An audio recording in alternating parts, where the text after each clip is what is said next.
background, and in the late universe as in terms of matter power spectrum. Also, thanks to the abundant neutral hydrogen, we can also observe its signatures in the neutral hydrogen distribution using the redshifted 21 centimeter signal, which is going to be the main highlight of today's talk. Okay, so there are several classes of primordial features, as you might have already know. I am going to focus on a particular class of primordial features, which is shown like this. These are bump-like primordial features. It can be predicted from a various class of scenarios, but the scenarios that I am talking about is particularly the particle production mechanism during inflation, where inflaton field couples with another scalar field and gives rise to burst of particle production during inflation, and that results in a bump-like feature. Since I am interested in the observational imprints of such feature, I will focus on its observation in different times of the universe. So such bump-like features can be parameterized by mainly two parameters. One is the amplitude, denoted as A1, and then the location of the feature in the co-moving wave number scale, which I am calling as K peak. So this black line is the usual scale invariant power spectrum, and in addition to that we have another component which is given by this primordial features. Okay, so throughout the talk I will be referring to these two parameters. So yeah, such classes of primordial features are discussed in various from various theoretical motivations. We can see these references. Okay, coming to the observables. So from the early universe we have certain constraint using CMB observations. So what I am plotting here is amplitude of the feature versus the location of the feature, and this is the different co-moving wave number scales. So from CMB observations have provided very good constraints on different varieties of primordial features, and we have obtained upper bounds on the amplitude of primordial features at different scales. So anything below this are consistent with the data, and anything above are ruled out by CMB observations. But this CMB observations as well as late time universe, we have some observations from matter power spectrum, and that gives certain constraints on slightly higher co-moving wave numbers region, but still all these comprise up to certain, it gives access up to certain wave number range, but beyond this wave number range we do not have constraints yet. So this is expected to fill by the intermediate universe, which can be probed using the redshifted 21 centimeter signal. Okay, so from here onwards I am going to focus on only redshifted 21 centimeter signal. So in earlier talks we have heard about how to quantify redshifted 21 centimeter signal. Basically this is the differential brightness temperature, which is spatially fluctuating quantity. Also it depends on the redshift, and it depends on several factors. So the important factors that I am going to talk about are the baryon density perturbation, the neutral fraction of hydrogen, and spin temperature. All these quantities are spatially fluctuating as well as they have a redshift dependence. Now if you simulate the redshifted 21 centimeter signal, so this is how the light cone looks like. Here the color indicates the differential brightness temperature, and this is the time axis. So from early universe to the late universe up to 1 billion years, this is how the redshifted 21 centimeter signal evolves with time. Now once we know that this is the kind of signal that we are expecting, we can apply several statistics on this and to compare our model prediction with the data. So the simplest statistic that we can think of is take the average of the signal across various time. So that is what we call as globally average 21 centimeter signal, or global 21 centimeter signal in short. So this is the average 21 centimeter signal across redshift or across the frequency. So the dip and the peak of the signal gives valuable information about different stages of dark ages and reionization. I'll come to this in a minute. And the second thing that we can do is, since we have spatial fluctuations across each redshift, we can calculate the 2-point correlation function and construct 21 centimeter power spectrum. So you can do that at multiple redshift. So here we have information about the spatial fluctuation as well as the redshift. In global 21 centimeter signal, we don't have the information about the spatial fluctuation because we are averaging it out. And then we can also construct something called as morphological statistics. So these are the four Minkowski functionals calculated for a 3D field. I'll focus on the first two. This was discussed in Kannan-Wirt's poster. So apart from this, you can also construct bispectrum and calculate its non-Gaussianity using different statistics. So now the question is, if I introduce primordial features, what are the expected effects on these different statistics? So this is the this was our previous work on how the primordial features affect average quantities like the average neutral fraction of hydrogen and average brightness temperature. So the evaluation of average neutral fraction of hydrogen gives information about the reionization history.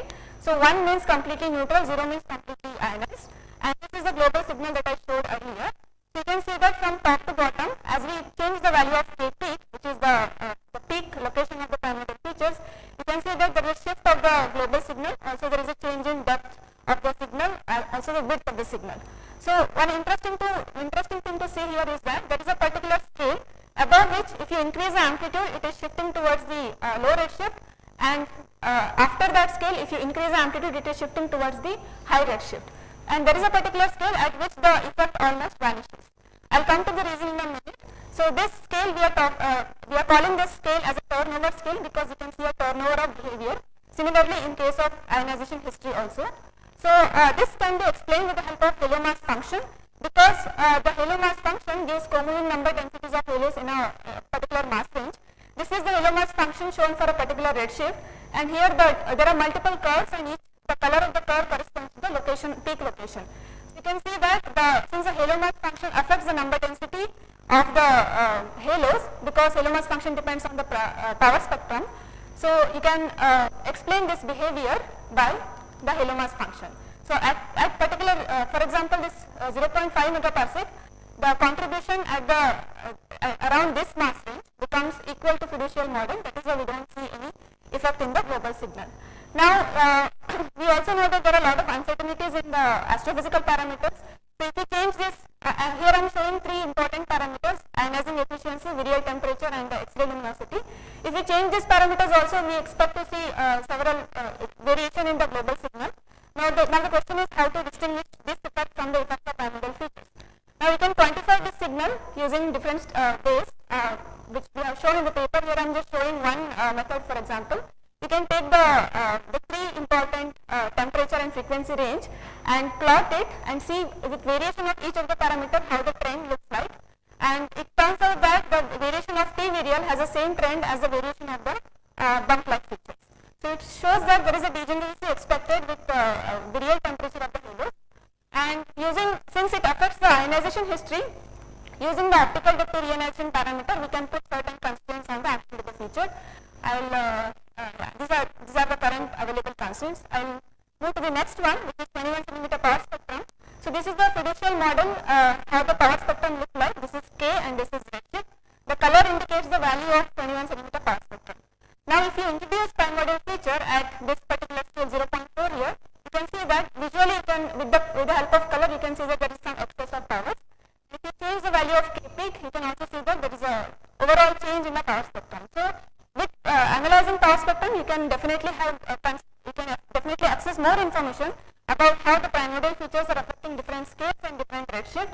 You can quantify it using one-dimensional power spectrum. At particular scale, you can see how the evolution looks like.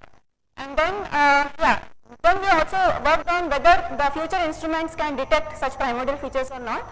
So for that, we constructed a mock power spectrum using the SK low sensitivity, and we started with the input values we gave certain input values, constructed mock power spectrum, and with SK sensitivity, we wanted to see whether such input values can be recovered from SK.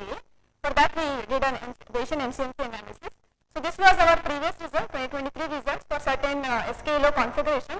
And here these two parameters are the reionization parameters, ionizing efficiency and virial temperature, and the other 2 are the parameters for bump-like features. So you can see that for these two parameters, the input value was recovered within 68% uncertainty. For these 2, it was recovered within 95% uncertainty. Also, you can see that there is a broad, the probability distribution for amplitude was pretty broad. Then, because the SK low had revised its antenna layouts, we redid this analysis. This is a new layout. Here, what I've shown is the antenna prediction for 2 layouts. One is called AA star, which is shown by the blue dots, and the red ones are AA4. AA star will be coming up first. So with this new SK AA star sensitivity, after analyzing after doing this same exercise, what we have found is 3 of the parameters were recovered within 68% uncertainty except zeta, which was slightly outside the 68% uncertainty limits. So the takeaway points are studying the primordial features are important both from theoretical as well as observational point of view, and primordial features can affect 21 centimeter signal because basically it is affecting the density fluctuations, and because the power spectrum is getting modified, it is also affecting the Halo mass function. That is why it is also affecting all other spatially fluctuating quantities like ionization fraction and spin temperature. And so we have seen the effect in globally average signal, power spectrum and ecological statistic. Therefore, my argument is that restricted 21 centimeter signal can be used as a promising probe of inflation in near future. However, there are degeneracy with astrophysical parameters, so this is something we are looking into, quantifying the degeneracy and looking at certain redshift and scales where the effect of primordial features are unique. So our preliminary analysis shows that SKE star shows promising potential to probe the primordial features. Thank you. Thank you, Subodha. Are there any questions? So I guess for the astrophysical parameters currently you are keeping them constant across redshift. Yeah, these are constant. And what are you doing to mass dependence of zeta? I haven't zeta is 30 fixed constant because there are so many uncertainties. It will introduce one more parameter if I consider the But do you ever feel if you release some of these assumptions, what will happen to the cosmological? If you relax some of these assumptions, what will happen to the cosmological constraints?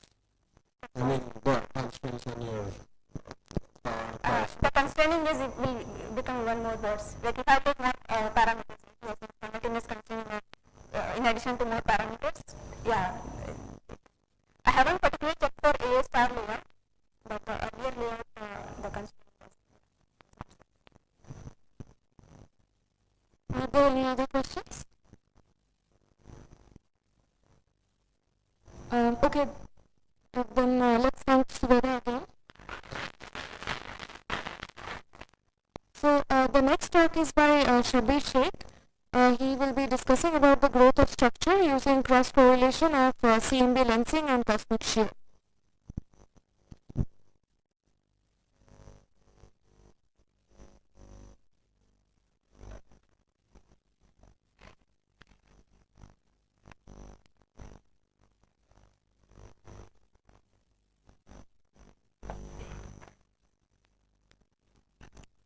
Hello everyone, I am Shabir.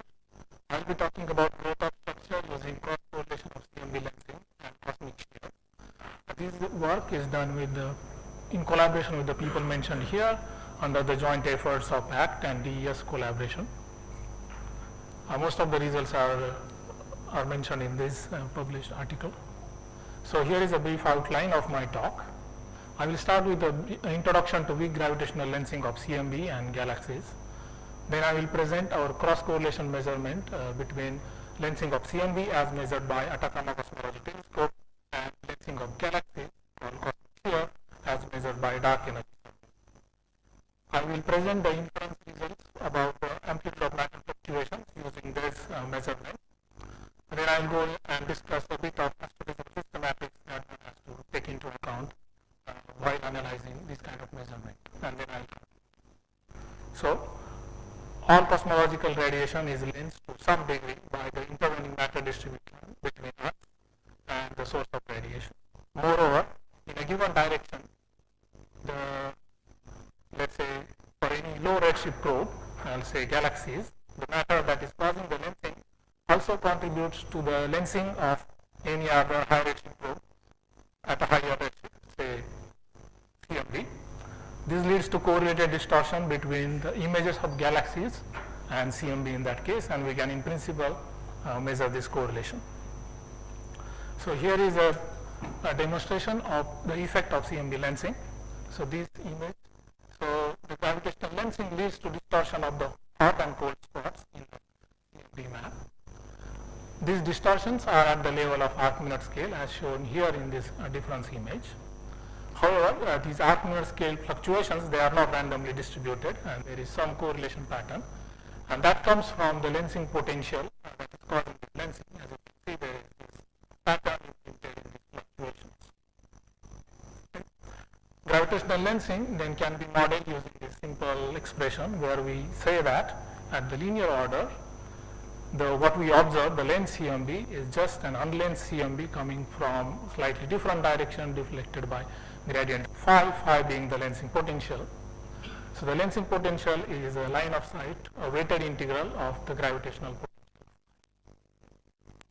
One can in principle then construct this lensing potential. So this kind of deflection operation causes correlation in the different modes, harmonic modes of the CMB map, and these correlation in different modes is related to the particular mode of the lensing phi L. So to obtain a particular mode, one can go around and get all these pairs which contributes to this mode L, and then have a weighted summation of this. This is generally called the quadratic estimator proposed by Okamoto and Hu. And one can then obtain a quadratic estimate of the lensing potential phi.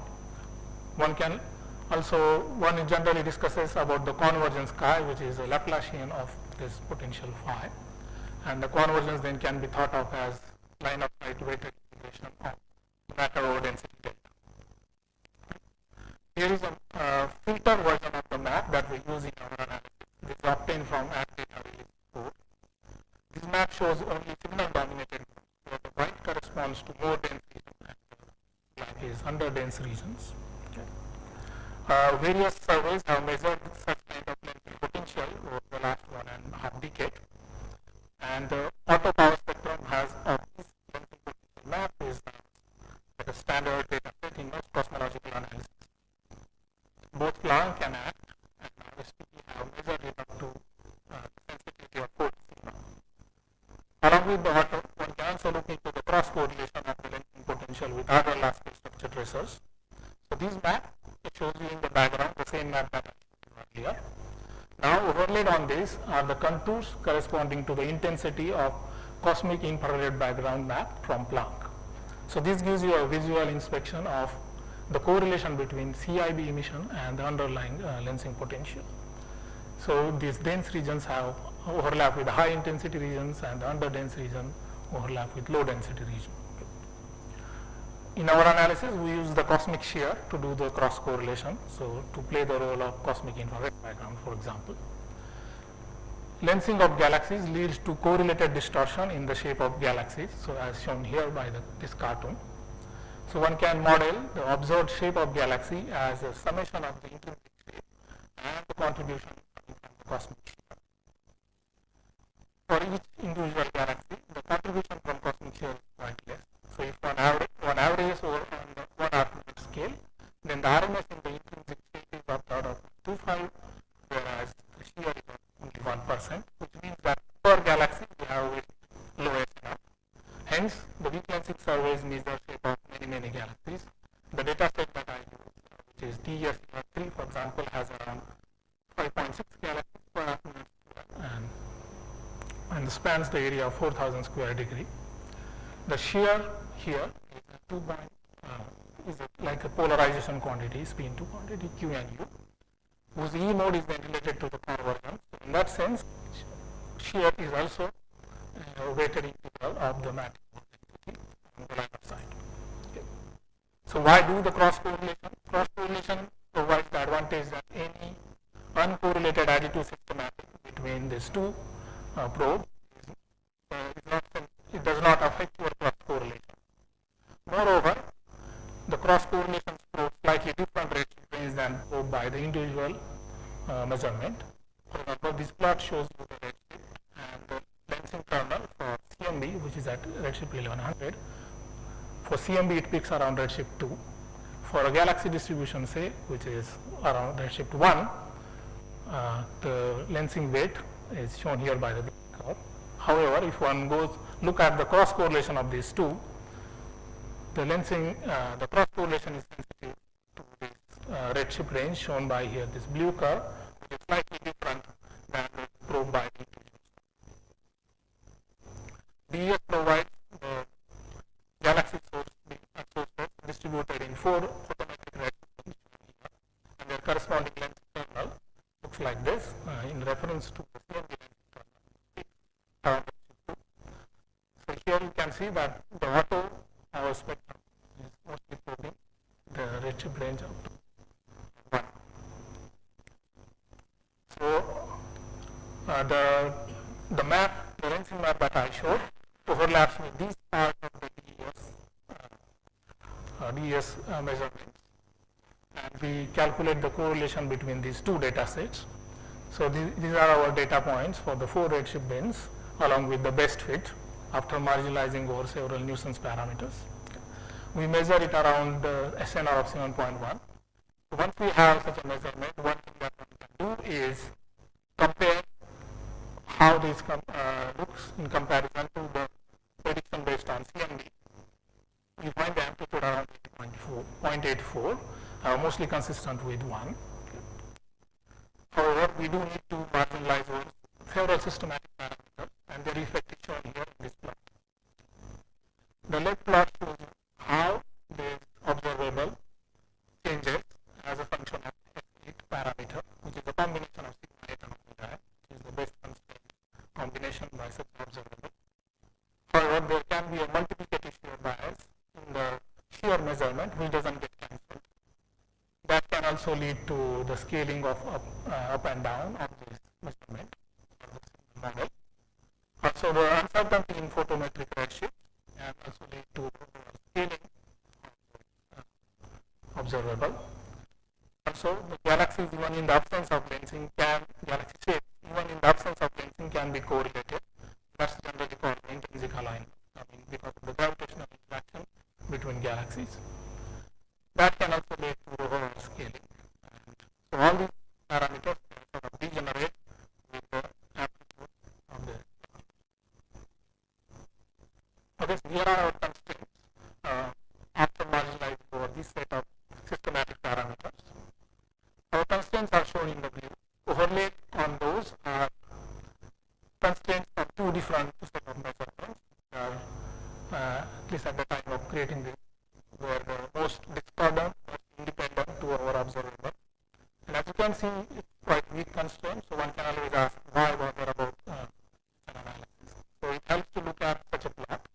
What this plot shows you is various measurements of S8 at z is equal to 0 as a function of z effective, where z effective is the redshift of the probe, which is the map, which is probed by the particular observable.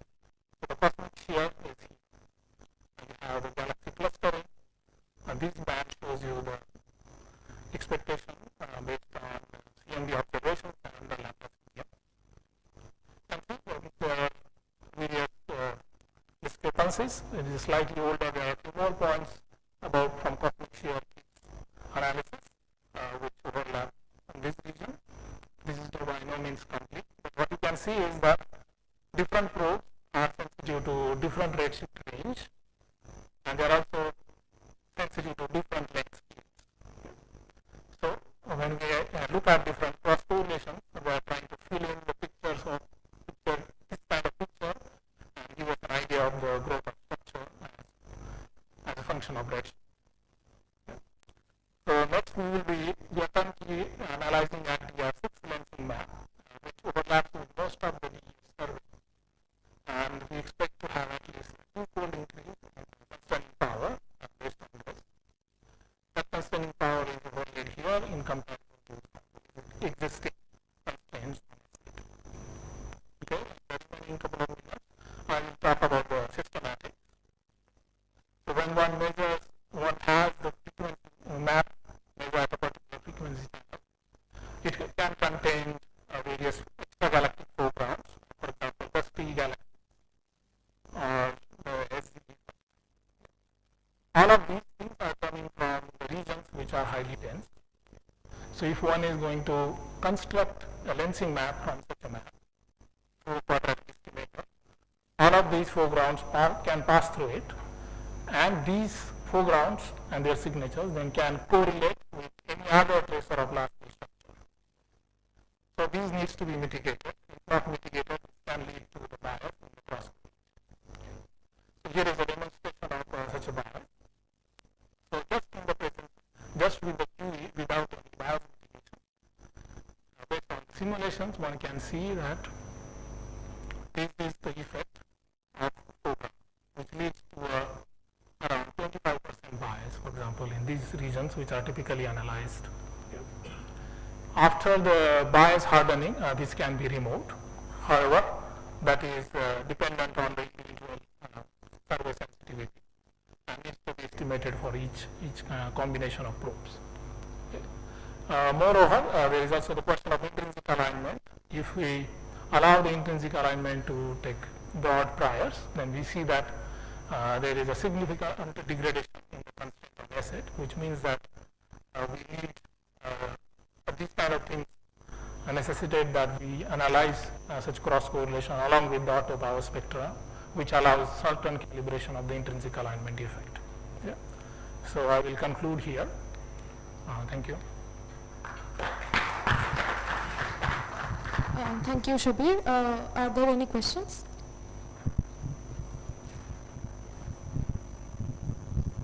Hey, thank you for the nice talk.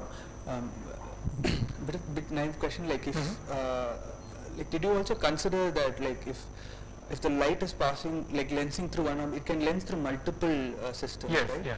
So that is taken into account. Yeah, so that is not taken into account. So what we assume is the Born approximation. So at this level, I think that is a reasonably good approximation. But still, when it passes through, it passes through multiple systems. Yeah, it passes through multiple systems, but on an average, it's a single plane approximation works very well.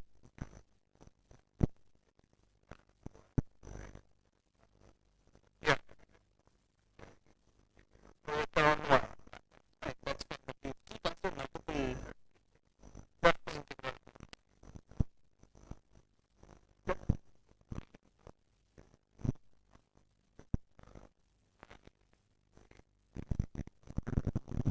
Yeah, so that's one of the things that is being discussed is that there are two set of galaxies, the blue and red set of galaxies, and they have slightly different, they live in slightly different environment. So the blue galaxies, for example, tend to have less intrinsic alignment compared to red galaxies. So they are having work which only looks into the blue galaxies, where you can model the intrinsic alignment by a simple model, and then you can see that it leads to very less bias. But one does lose out slightly to knowledge. Okay, next question. My question was basically the same. In fundamental physics, do we have any? Do we have a accuracy between?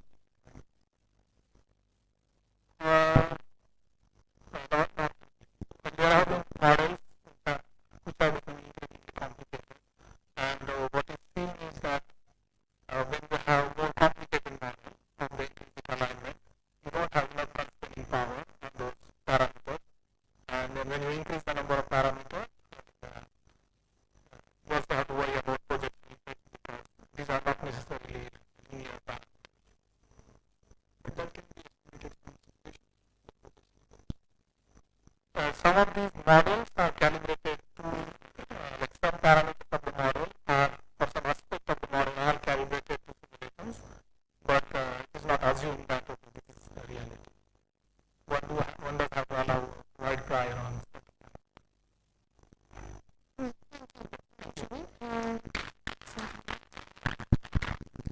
So the next speaker is Shuprita Bhaunik from Azhar Pune. She will be talking about loops in cosmological correlation.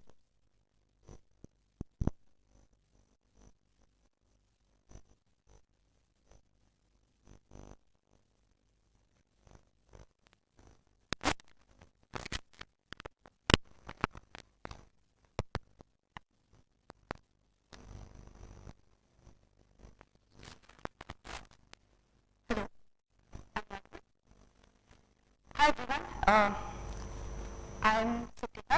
I am a PhD student at IISc. And today I will be talking about loop corrections for cosmological correlations. This is based on these couple of works. And my supervisor took it with me push. Salman, who is my senior at IISc, and Gordon, who is currently a postdoc at IISc. So begin with a very blank version of the beautiful images we've seen throughout this fluctuations. We start with an inflationary era and then inflation ends. This is the spatial slice on which we are computing correlations of fluctuations. Then we have CMB and so on. The reason why we are interested in computing these correlations are because these are the observable output of inflation, which we can map to current day cosmological observations such as the CMB and probe the inflationary era. Consider a scenario of a minimally coupled massless scalar field which is undergoing slow roll in its potential. The slow roll is what gives us the inflationary background, and at the gauge where the inflaton fluctuation has been set to 0, the curvature perturbation arises as the scalar degree of freedom in the spatial part of the metric. Now this 2-point zeta function can be mapped to and hence has been observed from, the amplitude of it has been measured from the CMB temperature fluctuation, the 2-point temperature fluctuation. And also there are bounds on the non-Gaussianity parameter corresponding to various configurations of the 3 modes. To be more precise, the object we are interested in computing is the Amen correlation, where we are computing the expectation value of some operator O on some state psi at t time tau goes to 0, which is the end of inflation, where the state psi has evolved from some background omega at early times. As the field evolves, there can be interactions in the bulk which will reflect in the boundary correlations that we are computing. These interactions can be contact, exchange, or loops. Now the reason why such loop corrections have not been studied and computed in the literature for a very long time is because they are expected to be very small. So if you look at this one over here, which is the one loop correction to the path spectrum, which is the same diagram, it is at least 10 orders of magnitude subtract with respect to the true level result. So practically no group of ever observing. Weinberg was the first to stress that even if these predictions are unobservable, one should still compute them to explore the. With this motivation, he computes this diagram in the presence of n natural spectators in this plot, and the structure of the loop correction he got was this. F is Hubble, K is the mode, C is some spin-dependent constant, and he had this log of K by mu. It was later pointed by Senatore and Zalvariana that there has to be a mistake in this computation, which is signaled by this logarithmic structure. Notice the argument is a co-moving scale by physical. Now, as you would do even in flat space loop computations, you have to choose a suitable renormalization scale to avoid the problem of large logarithms. To do that, one would compare the numerator with the denominator. And in this case, to do that, you have to convert the co-moving scale to a physical scale. But here you would do this at the cost of introducing the scale factor, which means the 2-point function now depends on the scale factor. But the scale factor by definition is unobservable, just corresponds to rescaling of coordinates. So there has to be a mistake in this computation.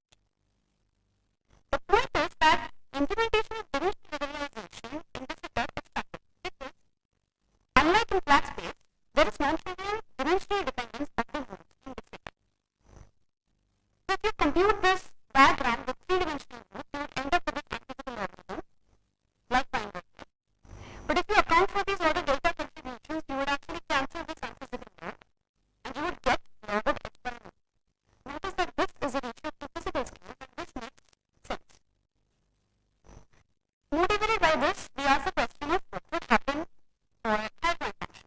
Particular, since in the past spectrum case, spatial transmission and variance influences both legs to have the same momentum, but that's not true for bicycles. So you can have a local factor. You can have logarithms that depend on the momentum. Also, whether such unphysical logarithms arise for loop corrections for high point functions and whether accounting for this order delta contribution would lead to the cancellation. What we see is using d-dimensional group is not enough for high point functions at one loop. As you can see from the result of this computation, which is shown over here. This diagram has been computed with pi dot cube and pi dot cube interactions, which are exactly interactions we took from the electric conclusion. In this answer, you will see a 1 by delta term, of course, we use regularization. You see logarithm of ratios of physical scales, of co-moving scales, and you see a log k. Now, with appropriate factors of mu, this will have turned into a log k by mu. This is precisely the unphysical logarithm that emerged in Weinberg's answer that was correct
that the relative factor between 1 by delta and that comes from the counter is the exact same factor of minus half that also comes in the bispectrum answer. And so without explicitly renormalizing the theory, this shows, oh no, 5 minutes, okay. This shows that since the counter term will cancel the divergence in the bispectrum, it will have to take away the unphysical logarithm. So the lesson we learned is that loop effects are small, unobservable, sure, but they're important. And they're recently being studied. There's a growing interest in the community to study them in the context of testing how robust tree-level predictions are for IR stability in the context of PBS formation. But the next work that I'm going to very briefly mention, because I don't have time, is, as my professor advertised yesterday, regarding importing aspiration of the S matrix community into cosmology, which is to understand how do physical properties such as physical principles such as unitarity and causality would manifest themselves in the analytic properties of scattering of physical observables. In flat space, the key ingredient to doing this was a knowledge of the analytic properties of scattering amplitudes in the complex plane of kinematics. But in cosmology, this is missing. And beyond tree level, there is no systematic understanding of what is the singularity structure of correlators. And the very simple reason for that is these integrals are extremely difficult to compute. And just to give you a flavor of this, this is the answer you would get corresponding to this diagram with just a different interaction taken from the EFT of inflation.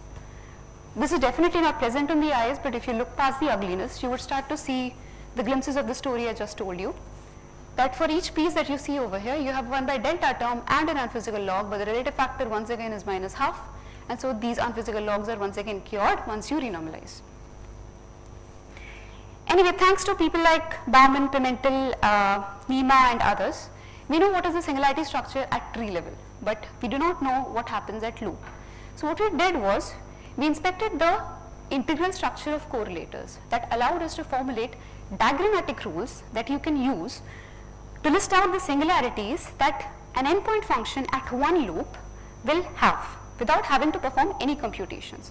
All you have to do is identify certain subgraphs and the external energy injection into these subgraphs. I would have liked to demonstrate the rules, but I really do not have time. So the moral of the story is that the one thing that I would like to mention is the rules tell you that the logarithms that are produced, the branch curves that are produced from these loop diagrams are all sums of energies, the energies that flow in the loop legs or the external legs. So this immediately tells you that if you look at the analytic structure of these correlations in the complex plane of kinematics, you would find poles and branch cuts in the negative real axis. For example, if you look at this diagram over here, this would in the complex plane of omega 1 plus omega 2, where omega 1 and omega 2 are the energies of these two legs, has 3 poles and 2 branch cuts, and in the complex plane of omega 3, which is the energy that flows in this leg, it has 5 poles and 3 branch cuts. So that you believe me, here is the explicit computation of this diagram, which is a 3-point function at one loop with the phi dot cube interaction for the cubic vertex here, and sigma being the conformally coupled scalar running in the loop. Using the rules, you would predict log at SL plus S, where the small s is the magnitude of the momentum exchange between the loop sites, tau 2 and tau 3. A logarithm at SR plus S and a log at SL1 plus S. That's precisely what you find if you compute this diagram. Once again, you don't have any unphysical logarithms hanging around in the answer. This is the renormalized correlator. You have dilatation invariant logarithms, and you find a log omega t. Now, if I had the opportunity of telling you the rules, you would have seen that you don't actually get a log omega t from the roots. And interestingly, we find log omega t in all of our inflationary correlations.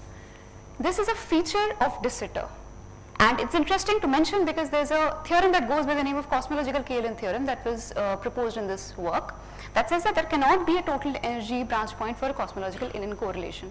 Now the point these people missed is that this is only true in flat space, because in de Sitter you would actually produce a log omega t not from loop integrals but from time integrals. And finally, all of the logs that these rules would predict would never lead to any unphysical logarithm. In a renormalized correlator, they'll always repackage themselves to form logs of ratios of co-moving scales. Right, so the conclusion is trust renormalized answers, otherwise you end up with unphysical logarithms. And now you have new diagrammatic rules. You don't have to perform very lengthy complicated integrals. You can immediately predict the logarithms that are going to be produced in a diagram along with the log omega t, which is a feature of de Sitter. The next few steps would be to see how these rules generalize beyond one loop and two sides. What would happen if you consider fields of different spins or masses, because these were all massless scalars. What would happen if you start to try to compute these correlations using interactions from the, let's say, third order or fourth order of curvature perturbations, because that would include complicated interactions. Finally, the hope would be to get some sort of UV-IR dispersion relations and see whether we can say something about get some sort of positivity bounds for the EFT coefficients for an inflationary EFT. Thank you.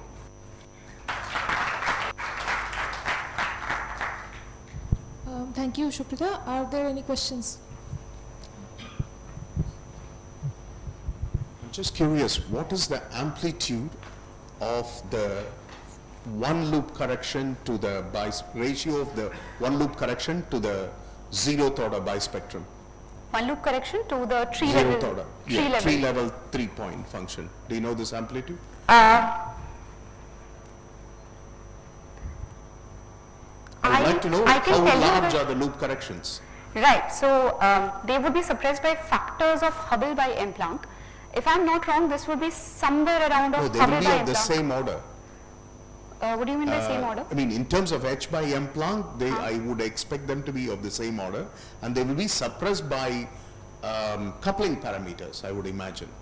No, because you have for the 3-point function at contact, as opposed to for loop corrections, you would have more number of legs as well as vertices.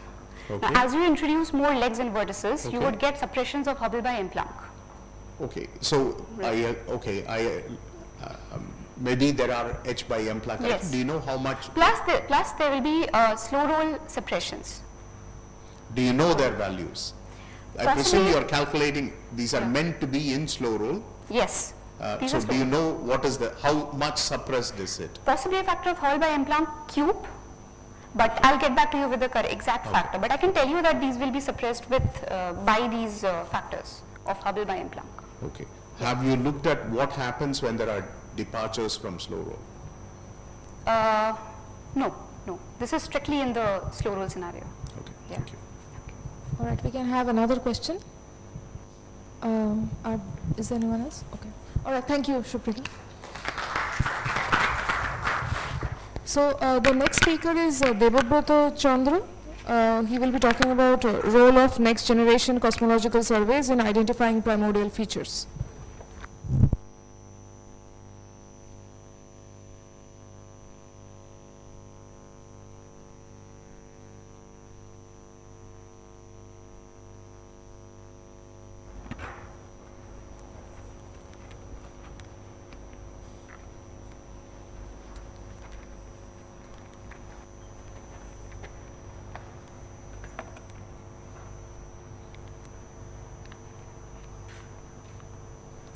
Good afternoon, everyone.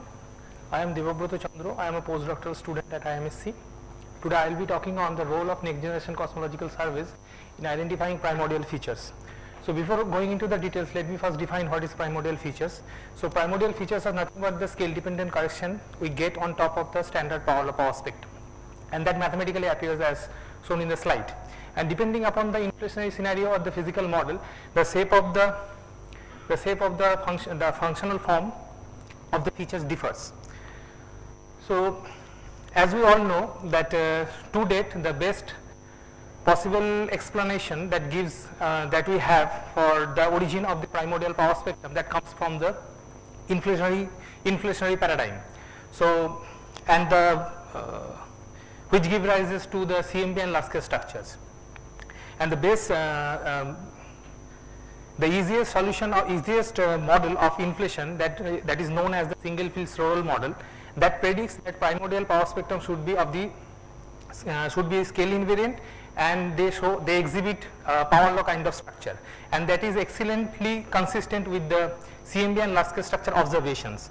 Now one may ask that if power law form is very good at explaining the large scale structure and the CMB observation, then what is the point of studying primordial features?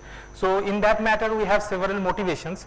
First of all, the theoretical model that give rises to primordial features, they carry a strong weightage similar to the single field Sorrell model in explaining the early universe. And secondly, despite that they are not statistically that much significant in comparison to the power law power spectrum, but also some of the primordial features like linear and logarithmic superimposed oscillation, they give better fit to Planck data.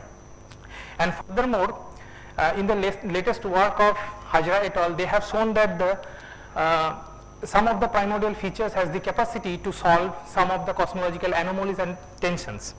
So all these things prompt us to consider primordial features more seriously, and that is the prior motivation of behind doing these works. So now let me spend few minutes on discussing what is the origin of primordial features. So in the inflationary dynamics, if the Sorrell parameters or the background parameters like in epsilon or eta or even the sound speed, they experience sudden variation, sudden change, then that gets reflected in the primordial power spectrum in the form of some scale dependent function. And also, as my previous speaker Suvedar I have told, that if the presence of sudden particle production in inflationary dynamics can lead to bump like features. So that is also another physical scenario that gives rises to primordial features. Now if we try to understand a bit in mathematical way, so as we all know that the curvature perturbations are dictated by the second order perturbation of the action, and in the most relevant context we can express that second order perturbation in this form, where the dynamical behavior of the curvature perturbations are captured within the parameter Cs and Z double prime by Z. And now and for the single field Sorrell model, that Cs becomes 1 and this Z double prime by Z becomes 2 by tau square. Now for any generic model, if we consider that it is deviating from the standard Cs equals to 1 and Z double prime by Z is deviating from 2 by tau square, and if we parameterize these two deviation with these two new parameter and we calculate the primordial power spectrum, then we will see that there will be a correction which will look like this, correction coming on top of the power law form. And for a practical flavor, if we have within this bracket term, if we have any delta function, if this function is proportional to the delta function, then this correction will lead to a normal linear sinusoidal features. And if this bracket term is proportional to some logarithmic oscillation term, then it will lead to the resonance features. Okay, but for bound feature, this is not so trivial to express these things like this way. So in my work, I have considered these three primordial features. One is surf features, and the bound feature, and this resonance features, and their shape and form appears as shown in the slide. So here our goal was to check whether the next generation upcoming cosmological surveys, be it CMB missions or the large scale structure mission, whether they have the capacity or competence to capture these signals if they are present in the primordial power spectrum. So for that matter, our strategy was to conduct the Fisher matrix analysis. So in order to do that, we have considered three individual fiducial model for each features as shown in the slide. For surf feature, we can see three different characteristic scale, for bound feature as well, and for resonance feature. And in this work, we have considered 6 different cosmological data set and 6 different large scale structure data set. And for cosmological data set, we have considered both ground based missions and the satellite based mission. And for large scale structure experiment, we have considered BO mission, cosmic survey, and cosmic sphere, as well as the galaxy clustering mission and their possible synergies. Here we can see that we have considered the synergy between the ground based CMB mission with the satellite based CMB mission, and as well as we have considered the synergy between large-scale structure mission with CMB missions, and in the large-scale structure mission we have also considered the synergy between the BO mission with cosmic shear mission and galaxy clustering mission with cosmic shear mission. So by this way we have tried to make our work so extensive, and where we found that in comparison to the Planck imposed bound, we can get much better bound on the feature parameters, and we can see that the best bounds are coming from the PICO missions, and also comparable bounds are coming from the combination synergy of satellite based and ground based CMB S4 and CODE M5 missions, and this is true for all three features. And I have shown here only a single characteristic scale because there are too many plots. And for a better understanding, I have tried to plot, I have tried to express everything in terms of the percentage improvement, and where where we have seen that depending upon the scales, we are getting 47, we are getting from 47 to 93% improvement in the bounds compared to the Planck imposed bounds. It is for short feature signal for CMB only, and similarly for resonance feature we are getting from 57 to 72% improvement, and for bound feature we are getting from 31 to 88% improvement. Now if we consider the CMB mission along with the large scale structure mission, then we can see that we are further getting further improvement in the bounds, and as depending upon the scale, or we can achieve from 47 to 98% improvement for short feature, for resonance feature 57 to 91%, and for bound feature 31 to 90%. And in the next work related to features, we have kept the feature model same, and we have kept the CMB experiments intact. Only we have changed the large scale structure experiment, and here we have considered 10 different large scale structure data set to analyze that how they are improving the bounds.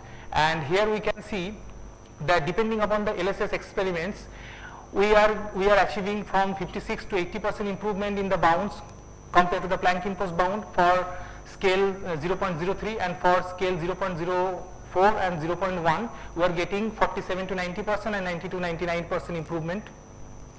And for resonance feature, we are for characteristic scale 30 we are getting from 65 to 91% improvement, and for the characteristic scale 5 and 100 we are respectively getting from 57 to 82% and 58 to 95% improvement in the bounds.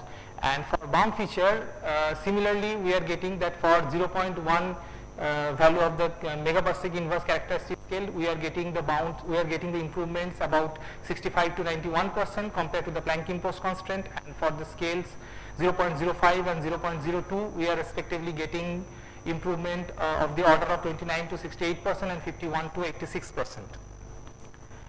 And here I have shown only for one feature model, for one fiducial case for each feature model, to show that how characteristics bounds on the characteristic scales are improving. Here also we have found that base bounds are coming from the combination of SK2 GC and SK2 CS experiments, and competing bounds are getting from the combination of intensity mapping experiments and also the combination from Euclid and intensity mapping experiments. And just for flavor, I have shown here that if we keep aside the SK2 CS and SK2 galaxy clustering survey, we are getting on the characteristic scale and phase, we have seen that the intensity mapping experiments are improving the bounds far better than the galaxy clustering experiment compared to the Euclid CS and Euclid GC, and along with the SK intensity mapping survey. So now I would like to summarize and conclude that thing, my talk. So here we have explored the role of next generation CMB and large scale structure mission in identifying the primordial features, and where we have seen that the bounds we are getting from Planck, the next generation surveys can improve the bounds to a great extent, and where the best bounds are coming from the PICO, the strongest bounds, and the weakest bounds are coming from CMB missions. And we have also found that the synergy between ground-based mission and space-based mission is significantly improving the bounds.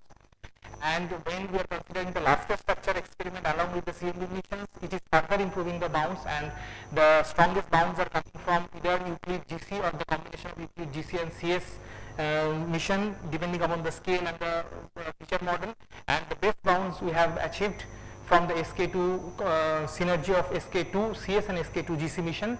And we have also seen that on the amplitude we haven't found that much sensitivity from the CS missions.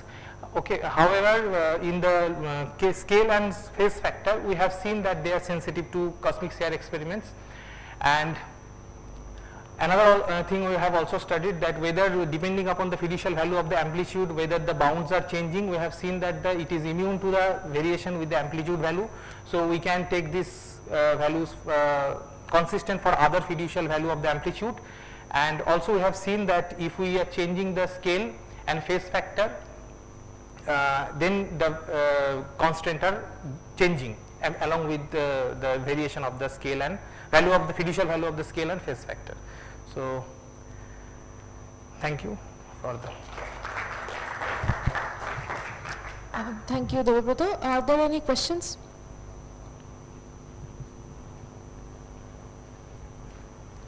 So, do you have a plot of the spectrum that leads to the best fit for as wide a range of data as possible compared to the scale invariant spectrum? Do you have any plots? I haven't kept here, but I Okay, can show outside. Right, and do you know what's the difference in chi-squared, So that you may what- get between a scale invariant and one of your features? As I can remember, we are getting minus 10 to 15 order of variation in the Okay. chi-square. How many additional parameters? The parameters will be 6 plus 3 almost. Additional 6 parameters. No, 3. The standard 6 parameter model, and along with that there will be, I think, additional 3 parameters. And that is actually penalizing the thing. And so what type of feature leads to the best improvement? oscillatory features are best in this context. Oscillatory with logarithmic, Both logarithmic and linear, both are capable of mitigating some of the multipole issues that we have in the low multipole and the high multipole. okay, all right, thank you. Are there any other questions? If not, let us thank Devabrata again. The next speaker is Juhi Datta from INSC. She will be talking about connection between inflation and low energy phenomenology.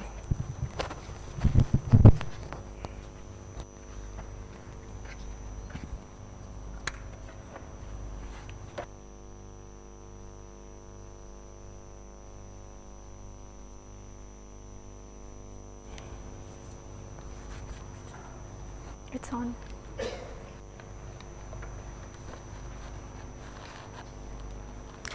Okay, good afternoon everyone. So firstly, thank you very much to the organizers for giving me an opportunity to present our recent work here. And I am a particle physicist, and in my first postdoc I got a very nice opportunity to collaborate with Professor Andreas Ringwald and his student Michael Matlis, who led most of the inflationary analysis, and me and my postdoc supervisor Gudimund Gatwig, we were very interested in combining the implications of such inflationary analysis on phenomenological spectra like particle physicists are interested in, for instance at the Large Hadron Collider. So I will mainly be talking about this paper, and so let us begin. So this is a very standard particle physicist introductory slide. So the standard model of particle physics is the basic model which encapsulates all of known matter and most of the fundamental forces except gravity. And with the discovery of the Higgs boson in 2012 at Large Hadron Collider, it is very well experimentally established. However, there are several unknowns. There are problems like, as we have heard throughout this week, that we do not well understand the origins of the universe. So inflation is one problem which is usually studied at high scales. There is also matter-antimatter asymmetry, strong CP problem, dark matter which cannot be explained by the standard model, and there are also observed masses for neutrinos via neutron oscillations, and of course gravity. All of these are not encompassed within standard model. However, with the discovery of the Higgs, one can ask whether the Higgs could be a portal to some of these new issues, and it could open up a new window into studying some of these problems, including inflation, dark matter, origin of masses, and so on and so forth.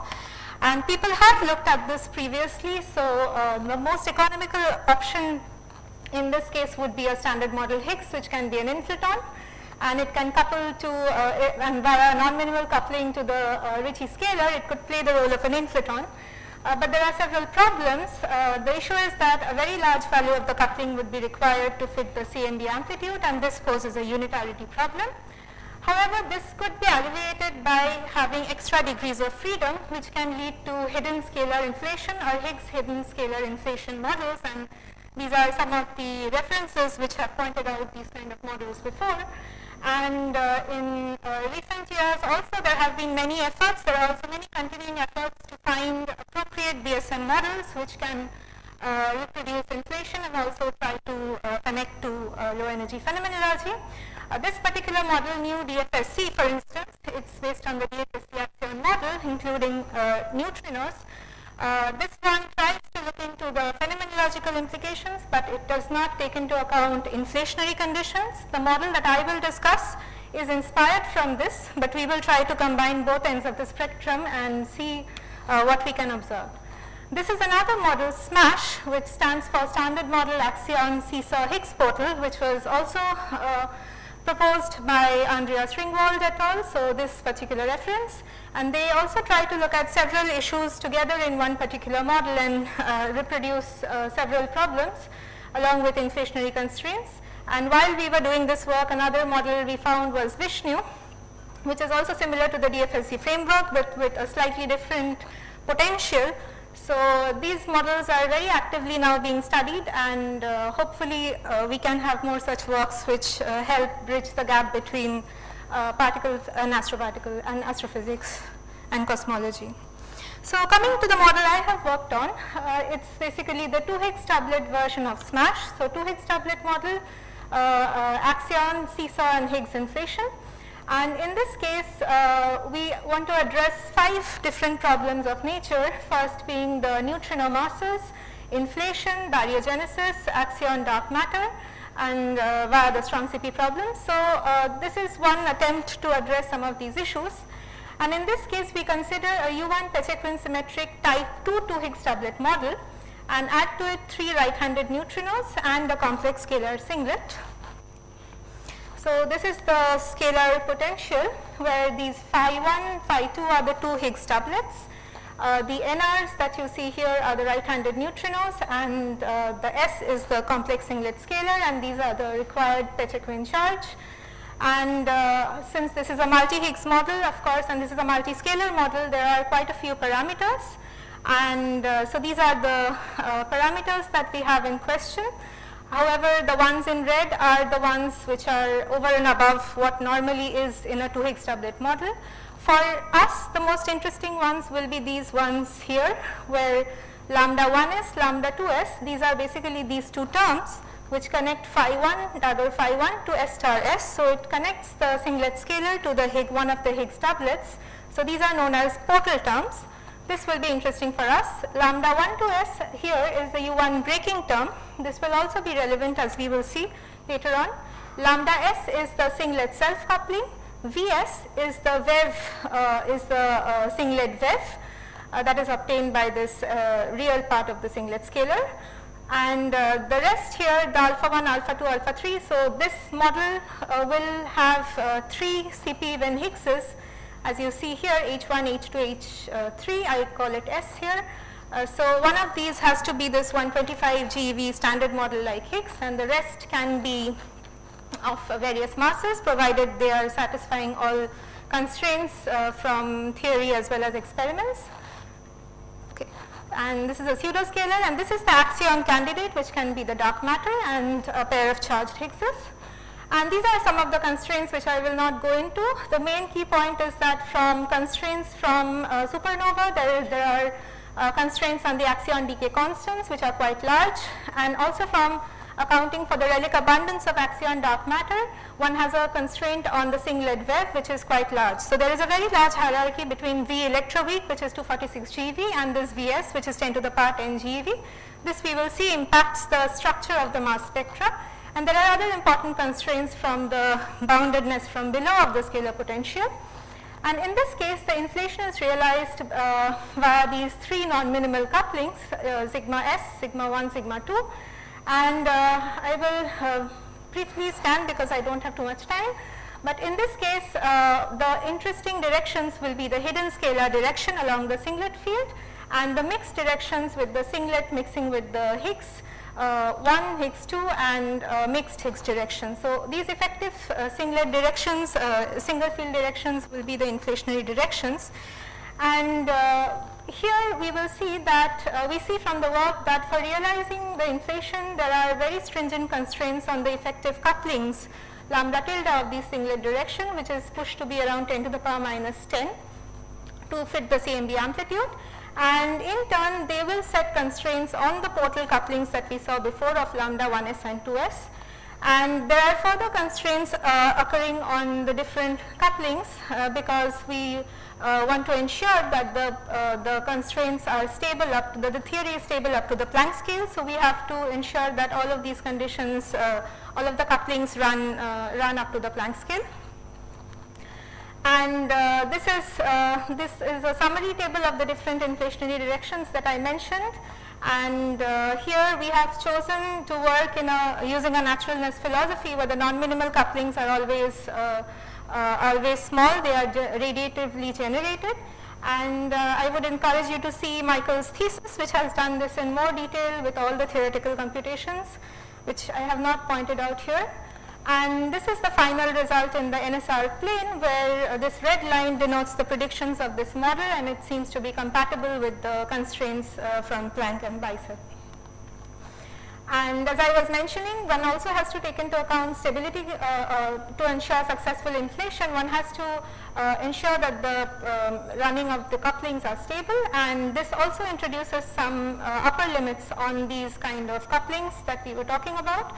I am not discussing the neutrino sector here, but this running would also impact the neutrino Yukawa couplings, and all of these will be very, very constrained. And this slide is just to say that the masses of the Higgses, for instance, will depend on these portal couplings. So these kind of tiny portal couplings often lead to scenarios where one can actually have spectrum which have TeV scale Higgs masses for the BSM Higgses.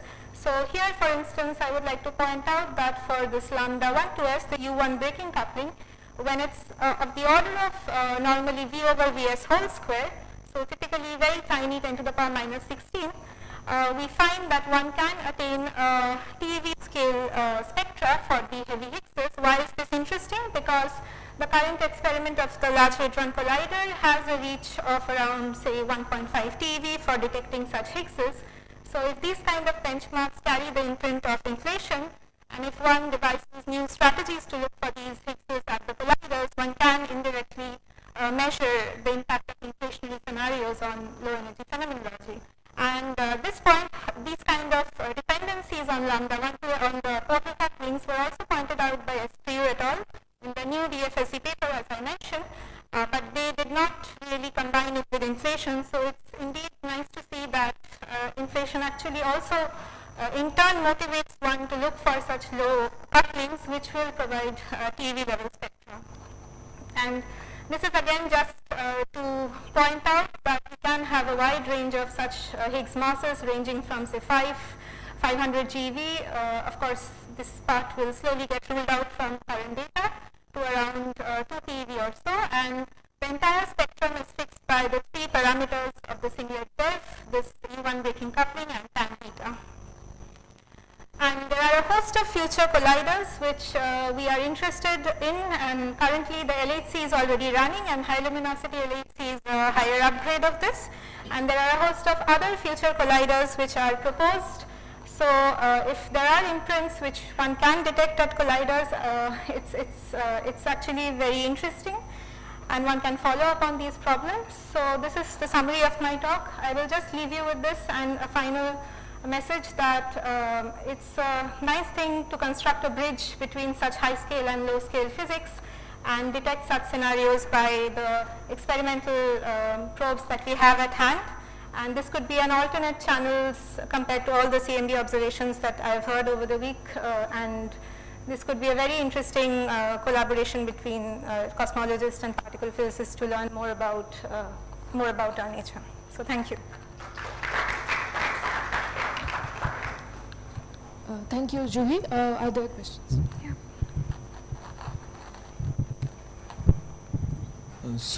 At the very beginning you said about this, if this non-minimal coupling to gravity is very high, then there is some kind of unitarity violation.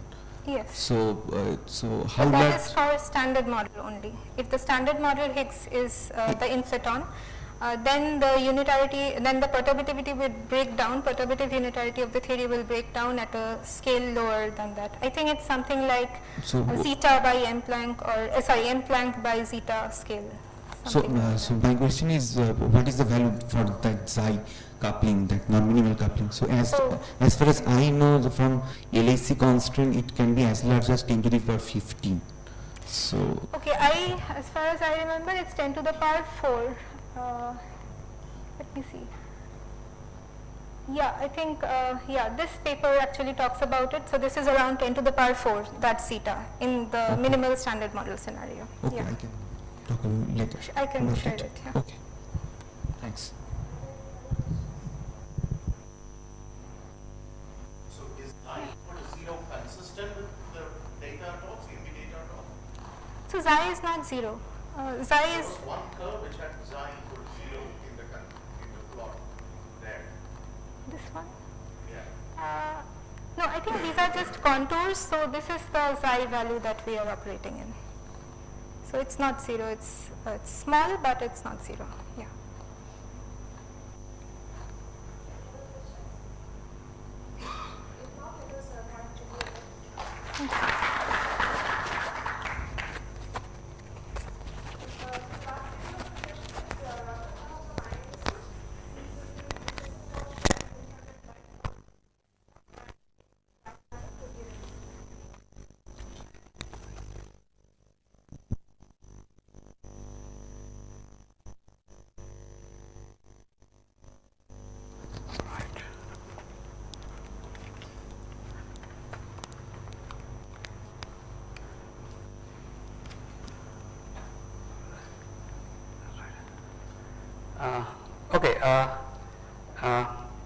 So welcome everybody. First of all, thanks. I should thank Dheeraj for doing all the work. I made 2 cosmology jokes about his contribution to this conference. He did not allow any of them, but I can tell you in private what those jokes are. Yeah, I don't know how he did all this thing heroically on his own. I would also like to thank the local organizing committee for doing all this wonderful work, and also all of you for still staying back for my talk. So I'll be talking about something which my students Akash Kumar Shah and Shubham Pauri led recently, I'm super excited about, is how we can use the JWST data, the James Webb Space Telescope data, to search for QCD axion and axion-like particle dark matter. So this work, Vinod Das, but also played a major role in this work. And before I start, there was also, many of you may have been there in a talk which Anjali Mondra presented, how one can use JWST to search for dark matter baryon scattering. This is slightly complementary to it, but we'll be happy to have questions on both of them. In case if I am not able to answer, Anirban and Anjali can answer because they are much better than me and much more knowledgeable than me. Alright, so this audience is super broad. We start from particle physicists, astrophysicists, astronomers, cosmologists, theorists, observation. And this is like kind of a topic, it's an astroparticle physics topic which bridges lots of different things, right? So I'll try to make the talk as simple as possible, and if you're not able to understand anything, please ask, alright? And I'll be happy to answer. Alright. Okay, so I'll first discuss the concept of in-depth detection of dark matter. Some of you may know about it, but many of you may not know about it. I'll discuss what that is in a few slides. I'll introduce James Webb Space Telescope. There are super exciting talks about James Webb Space Telescope observations in this conference. I'll just give a brief overview in case you have missed it. Then I'll be talking about what do we do in order to search for dark matter, and then I'll conclude. Alright, in-depth detection of dark matter. What is it? Well, okay, so this is the obligatory slide of dark matter. I'll just spend 30 seconds on it. So as you know, so if you look at the universe at various length scales, from the scales of dwarf galaxies. To the CMB, they are gravitational anomalies. And the way I think about it, dark matter is the most minimal solution to all those problems. You put something like dark matter, all those problems are solved at one shot. Right? And these are the rotational curve, bullet cluster, the cosmic pie chart and things like that. The point is that we know dark matter definitely interacts gravitationally.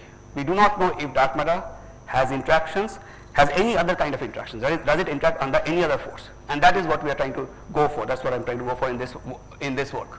Right? And that is super important to understand the nature of dark matter.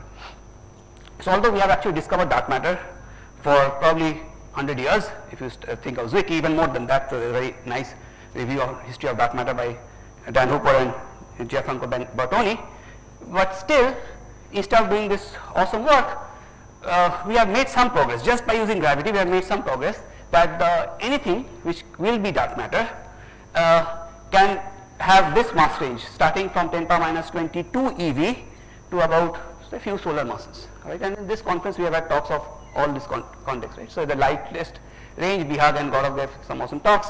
Then there were talks on axioms by Harsh, and then light, dark matter, WIMPs, and primordial black holes. There were too many talks to list. Right? Yet, so this is one important thing. Just by using gravity, we know what can be the mass range. So that's an optimistic view. The challenging view is that, well, it's still 90 orders of magnitude, and we do not know how to do it, right? And it's almost certain that gravity alone cannot figure out this thing. It's not guaranteed, but it's almost certain. So the way I talk about this is that, first of all, we need to test all well-motivated candidates, and it's important to test all regions of dark matter parameter space and all different couplings of dark matter standard model particles, right? And that's what we'll do. We will be considering axions, more precisely QCD axions. Alright, so what is the idea of dark matter indirect detection? So the idea is very simple. So you look at a distant part of the sky where there is dark matter, right? I mean, it can be the galactic center, it can be dwarf galaxies, it can be galaxy clusters, it can be whole Milky Way halo, right? So this is the telescope, and then you hope, so this is the thing that you're trying to test, that two dark matter particles will come together, will annihilate, and produce two standard model particles. So dark matter goes to SMSM. And there is some Feynman diagram that's happening inside which you do not know, which we want to know. Or dark matter will decay into two standard model particles. Right? Again, some Feynman diagram which we do not know, right? And we want to know.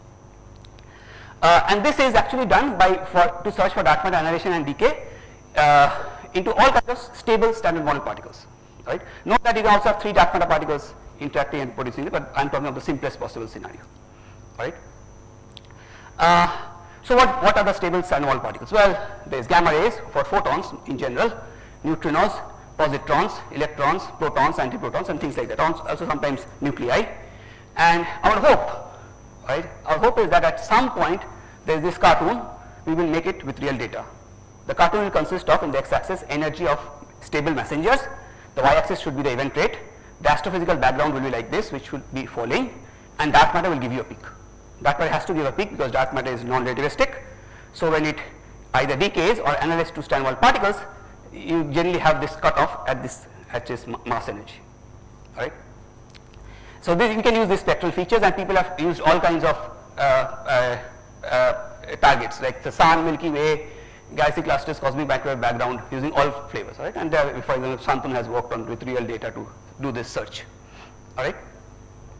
Now, if you think about it, how does this work? How do you search for the signal? So this is the formula. This formula is actually very simple, except that it has a lot of complicated details. All right, so let me go walk through it. So this is on the left hand side is the flux of particles. So as we talk, for this equation, this is only neutrinos. That is simply because for photons it's essentially similar, unless you're going to very high energy gamma rays. For charged particles it's horrendously complicated, and we don't know how to solve it, but we can make some progress. So this is the flux of, say, neutrinos, which are coming from dark matter, per unit energy, per unit area of the detector, per unit time, per unit angle from the sky. This obviously depends on, if I talk of dark matter annihilation, it will depend on the annihilation cross section, the sigma v. Well, I mean, there are two dark matter particles coming close to each other, so it must depend on the number density squared. So the dark matter density, rho, divided by the mass of dark matter square, number density square. Yeah, thank you. And it must depend on what is the spectrum of the particles that are coming in from this annihilation, and it must also depend on this integral, which tells you I am sensitive to all dark matter particles that are in my line of sight.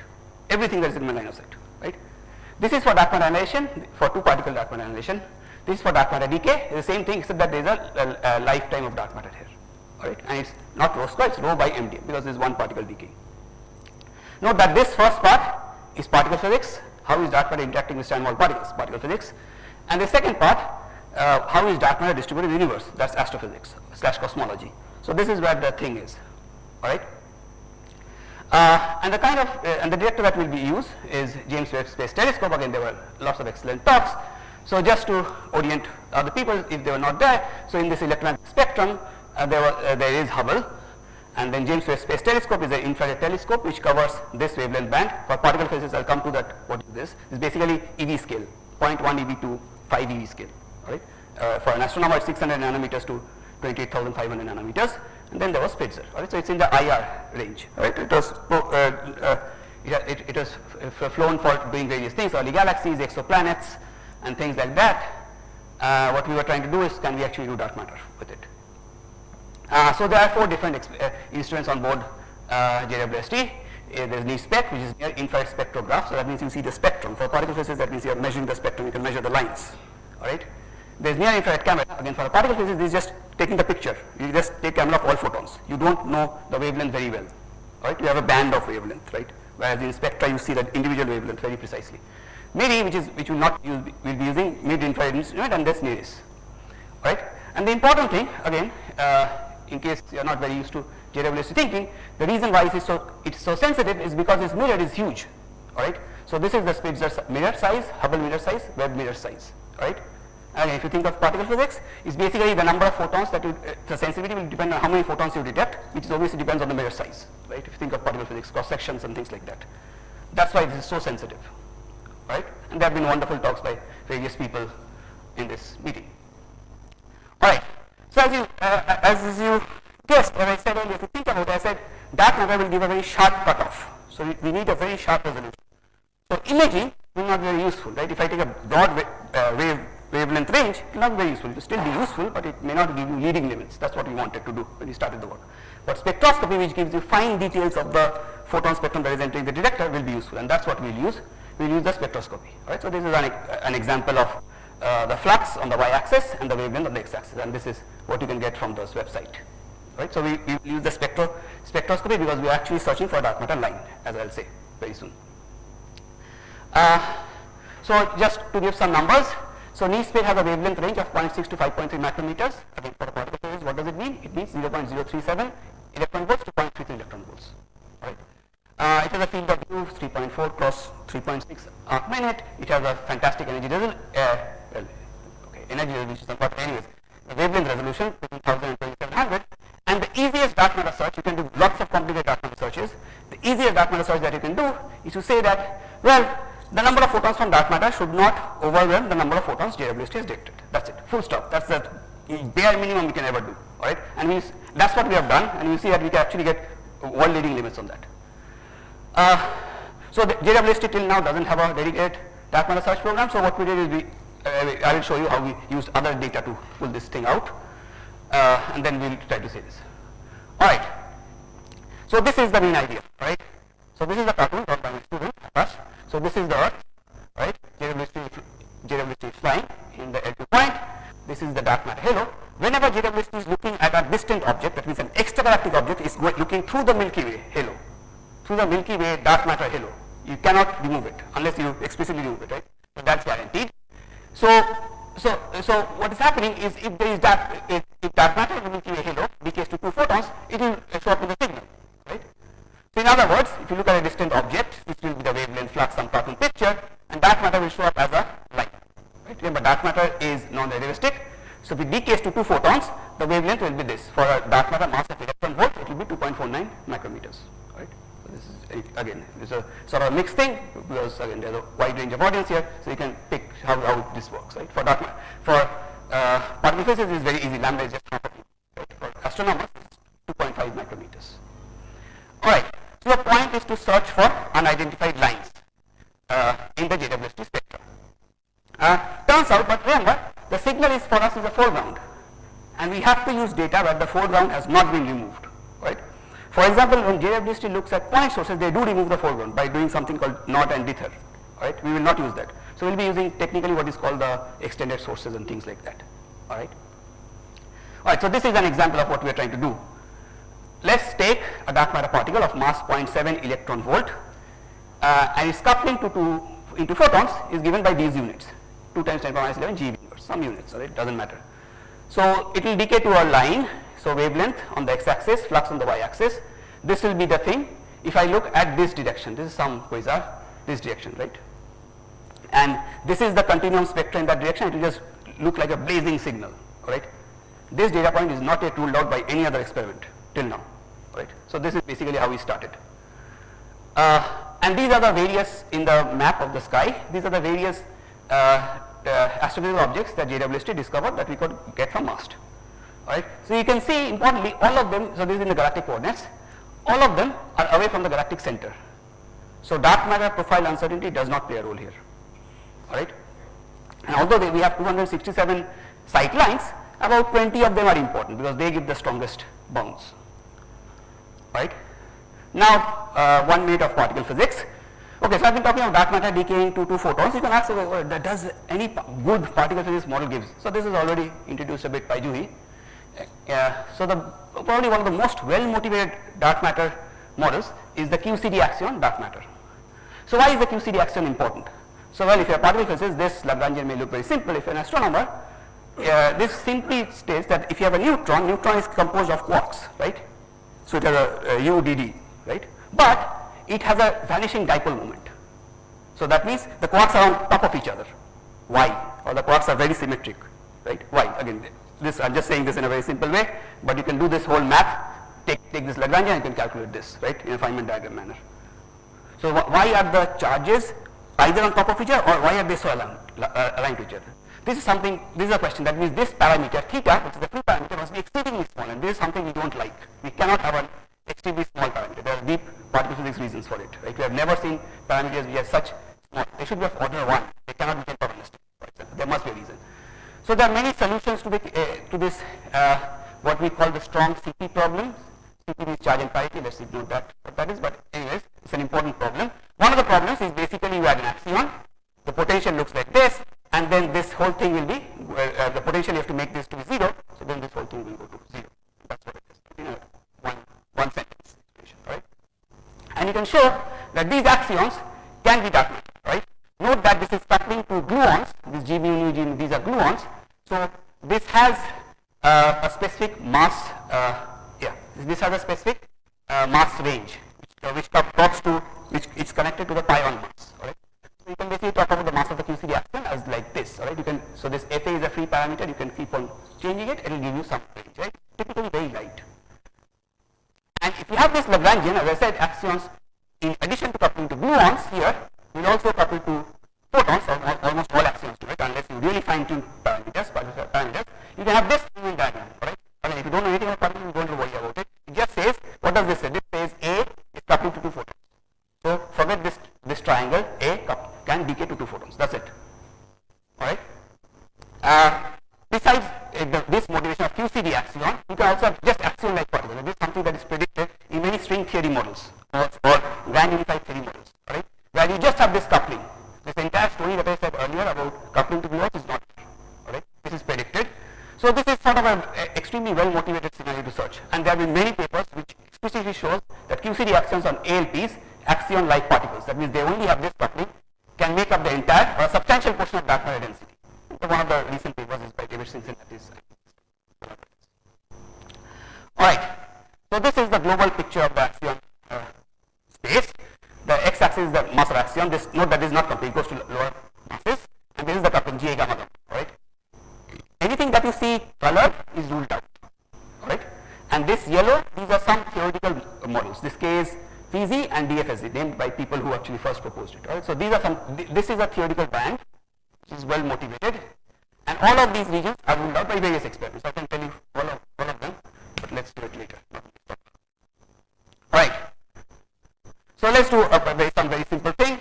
As I said, if LP decays in 2 photons, the wavelength will be this is straightforward. The decay rate will be this is also actually straightforward. Even if you don't know any particle physics, you can say by dimensions it must be Ga gamma gamma square everything, just by dimensions. And then you have to do a complicated Feynman diagram calculation to get a factor of 64 pi. That's it, nothing else, right? And again, if you're particle physicist, you can do this calculation. This is fun calculation. The differential flux of photons will depend on this, which will obviously depend on something called the D factor, which tells you how much dark matter is there in the line of sight, and it depends on the decay rate of the of that. And then there are other factors, geometric factors and things like that. You have to also make sure that because JWST angular resolution is so good, it's aligned to be thickened with the dark matter velocity distribution and the energy resolution. So that's what we do in the lambda. Right? And then we sort of use it in the data. As I said, what we do is we take the continuum region. That means we don't take the region where there are bright lines. We take the continuum region. We do a simple spline fitting, and then we add a try to search for this function. That's what we do. Yeah, okay.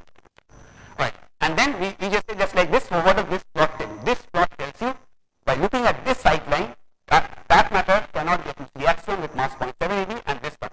This is what this tells, because otherwise we overshoot the data by a factor of 4 or 5. Right? That's what it is. That's what we have done using some pi-square and things like that. And this is our limit in a cartoon way, and I show you the real limit. So the x-axis is the mass of axion, the x-axis in eV, electron volt. This is Ga gamma gamma. Right? This is the coupling axion. This line that you see, this straight line, is coming from globular clusters. Basically, if you have these axions, stars will cool very fast.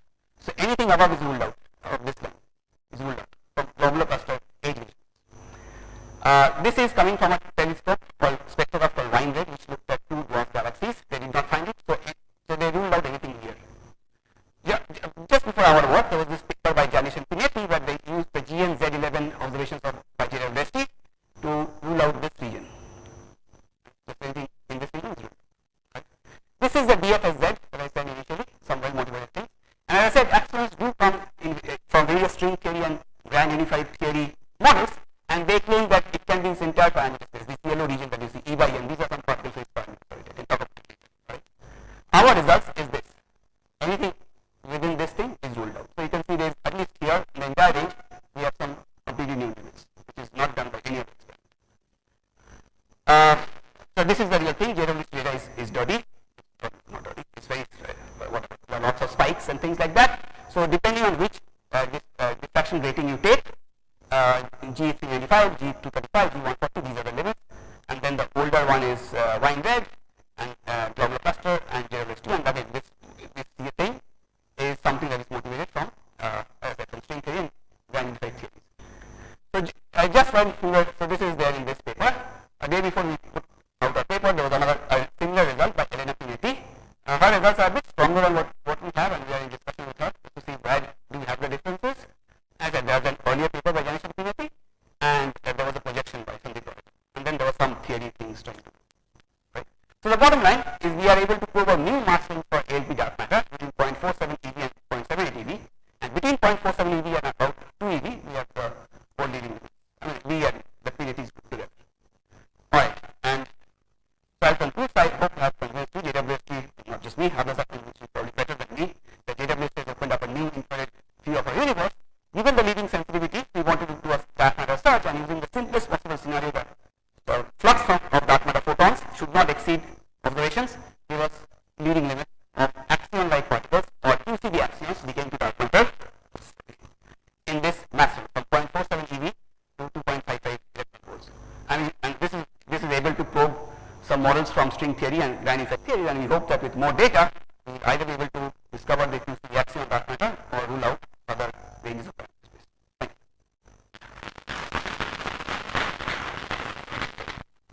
Thank you. Thank you. From QCD studies, we know that the axion mass is in the range of milli-electron volts. Yes. Your range seems to be quite large. Yes. See, it sort of depends on how the Bechigreen symmetry is being broken, right? But there are DFSD scenarios where this entire range can be QCD axion. This is pure QCD axion, AGGT pattern. This comes from various string theory compactifications and things like that. And it also effectively depends on how you are embedding your QCD axion into a bigger gauge loop. That's where it is, right? That's all this E by N or so it can be, they can be allowed, yeah. Because typically micro electron volt and mini electron volt is where the traditional QCD axion. But again, if you just see DFSD, DFSD goes for entire thing. Yeah, but it's, I mean, as you know, MAF is equal to MPI right? Yeah. So the entire region can be QCD axion. There's nothing wrong with it, right? But people typically think this is slightly bit more well motivated. They have a reason, but again, this is not that less well motivated. Depends on how you, as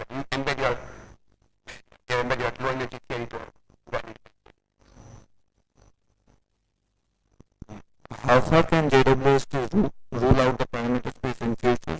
Good. This depends on what is the difference between our results and availability results. So typically, this is a background domain search. Okay, what we are doing a very simple thing. So this is flux will improve by square root t.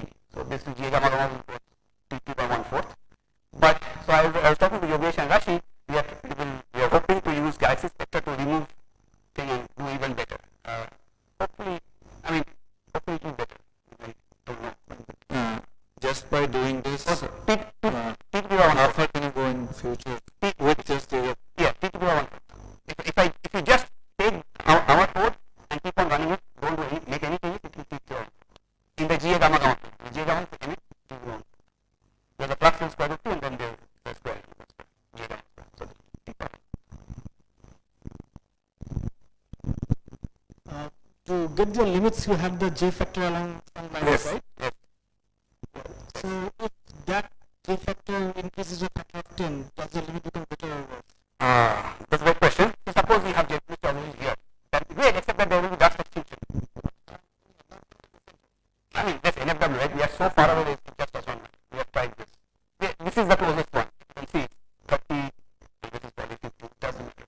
I mean, but dust extinction is important. If along the somewhere here, say. And then that will be a bit good. So that we do not know. Fortunately for us, who are not astronomers, none of them are dust extinction is not important for us.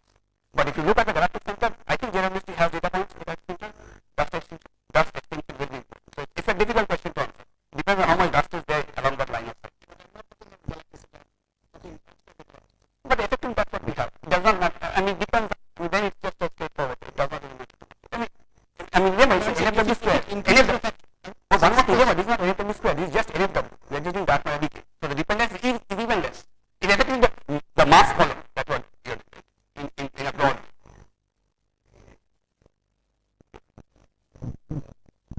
Yeah.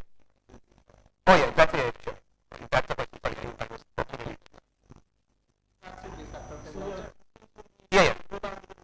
Yeah. Sorry, I was complicating your question. Sorry. Yeah. If the D factor is factor of 10, then the flux will be factor of 10, and then this has gamma. This is G gamma gamma square is connected to what? Yes. No, more region will almost probably not be ruled out. I mean, more region in this thing, in this plane.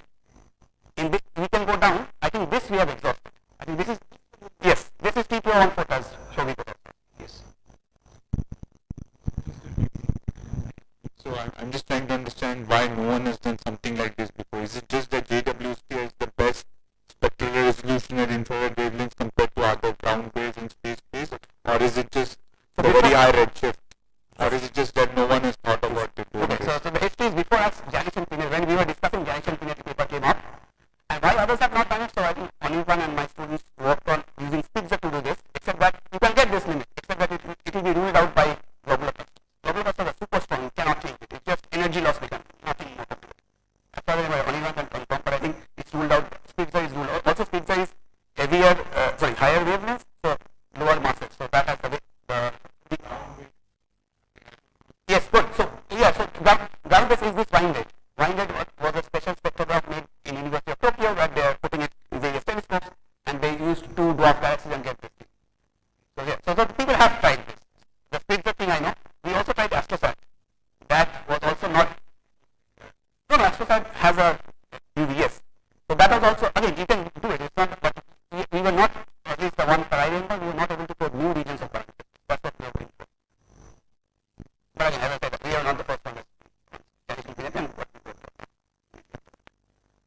Are there any other questions? Okay then, let us thank the speaker.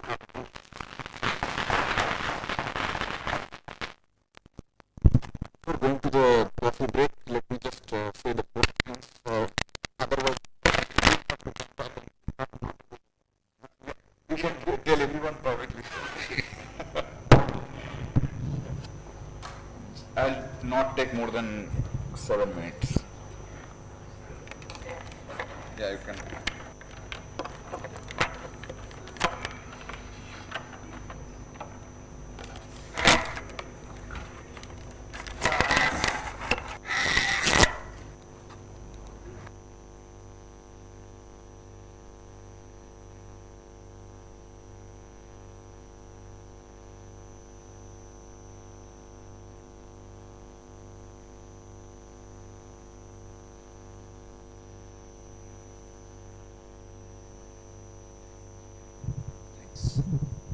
So I'm really glad that you guys thanked me, but for the seamless conference, many things were happening in the background, so I have to thank all the people who worked in the background.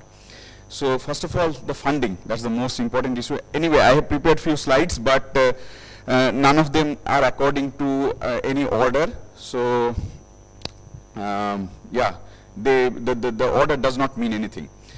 So funding, the meeting is supported by IMSC, and we are, as you know, we are funded by DAE. So this was through the Apex project that are going to end soon, and we are going to have the next Apex project funds next year, and we are hoping that that will help us to get going. Now the director, definitely the special thanks to our director, Professor Ravindran. Now beyond approving necessary funds, that is what he does every time, right? But what he did is that he encouraged me to initiate something, as he mentioned in yesterday's speech, inaugural speech for this outreach session, to initiate something that we hope to grow into a lasting tradition at IMSC and through this annual meeting. Now, the SOC members, thank you all for helping in structuring the meeting, from selecting exciting themes and inviting speakers, and selecting the contributed talks, etc. This really was very important to have nearly 100 participants in the meeting. And in particular, we are really grateful for your physical presence, in-person presence in this meeting and during this entire event. Only we missed Asim Paranspe, but we will get him next time. So LOC, now you have seen them everywhere, all these 4 local organizing committee members. So from preparing the schedule, handling the last minute changes whenever it said that I need to change my talk title, etc. From managing registration, organizing slides, and taking care of the countless other details. And so your efforts were really essential, so thank you all. Chairs, thank you. I would like to say thank you to all the session chairs, because you guys were phenomenal in keeping all the sessions within the time limit, and also at the same time allowing all the encouraging questions. So media team, this is one of the most important thing that I must mention, and this is not just customary. You have seen that I have noticed that we never went outside streaming. The streaming was continuous in the YouTube. All the microphones worked perfectly. All the pointers worked perfectly. Yeah, and all the presentations, there were no glitches apart from one thing yesterday with Sriram's laptop. But I think it is the media team is not to blame for that. Okay, so I'm going to take a look at Sriram's laptop. So the media team was led by Mrs. Gayatri and co-led by Mr. Shiva. And I would like to mention one thing, that Mr. Gayatri also had her personal commitments as well, but she stayed with us yesterday till 7 p.m. till the program was continuing, and she did all the recording, all the streaming. She handled everything effortlessly. In systems, Mr. Bhubanan and Mr. Darun, these are the trainees who helped them, and in electrical, Mr. Muvendan and Mr. Vijay and Mr. Tenasaru, and in audio, Mr. Laganathan, Velasar and Vinod. Apologies, I forgot to add Mr. there. Internet, okay, so as I said in the beginning, internet was a little bit, we are facing some internet issue, and we are actually going through a complete restructuring of the internet, again through our Apex projects. But I hope that you did not have much problems with the Wi-Fi. You were given the Wi-Fi password and the ID. And there were some intermittent glitches, but I hope that the Wi-Fi worked well. So for that, I would like to thank Mr. Vasan and Mr. Rao, our system administrator. And actually, I made a mistake before, on the last date when people were arriving, I forgot about generating this ID and password. So on Sunday, I called Mr. Rao and I talked to Mr. Vasan. Within 5 minutes, all the 92 Wi-Fi ID and password got created, and they made the sticker and sent it to Samuel. So really thanks a lot to Mr. Vasan and Mr. Rao. Okay, admin section, as you understand that it was one of the most important part, for example, your accommodation and all that. So grateful thanks to our dedicated administrative team. It was led by Mrs. Vinaylata, who is our registrar. Mrs. Indra, she is our admin officer. She was truly amazing, and she was the main driving force behind the event. She, from the budget preparation and stationery arrangements to organizing daily transportation, excursion logistics, accommodation, meals, again I will be missing something anyway, and the conference dinner, she supported us tirelessly throughout, and I would like to mention that her commitment extended late into the night, often working past 11:30 p.m. When people had problems, she called me, and she made sure that problems were resolved. And she ensured that everything ran smoothly without a hitch. Also, we would like to extend our thanks to the people who supported her and who supported the, running the accounts and all the financial details for this meeting. Mr. Sudhakar, who is our Deputy Controller of Accounts, Mr. Padmanabhan, Junior Controller of Accounts, Mr. Ahmed, Mr. Manikandan, Mrs. Jayanti, she is in admin section, for their help in budgeting and fund-related issues, fund-related helps. Mr. Johnson, our guest house manager, for managing accommodations and making last-minute adjustments, as well as coordinating all transport logistics. Mr. Bhaskaran and Mr.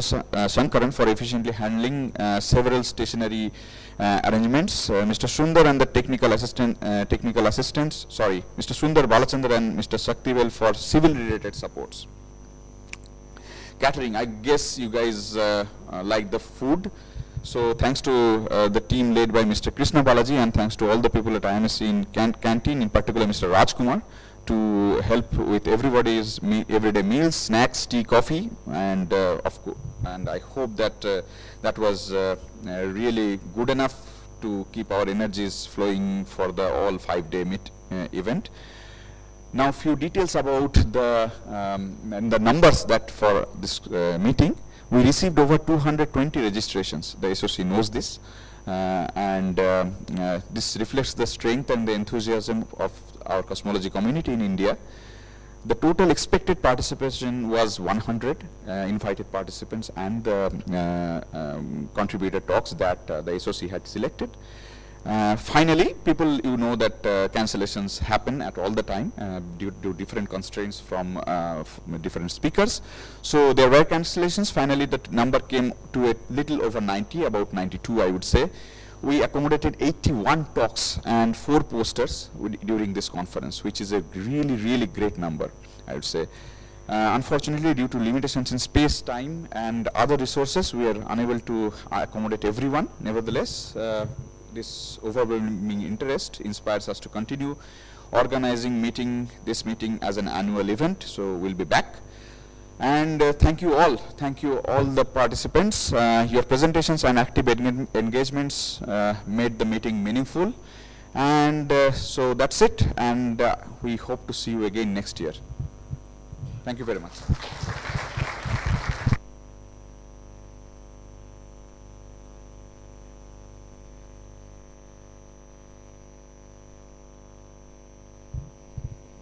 Okay, so as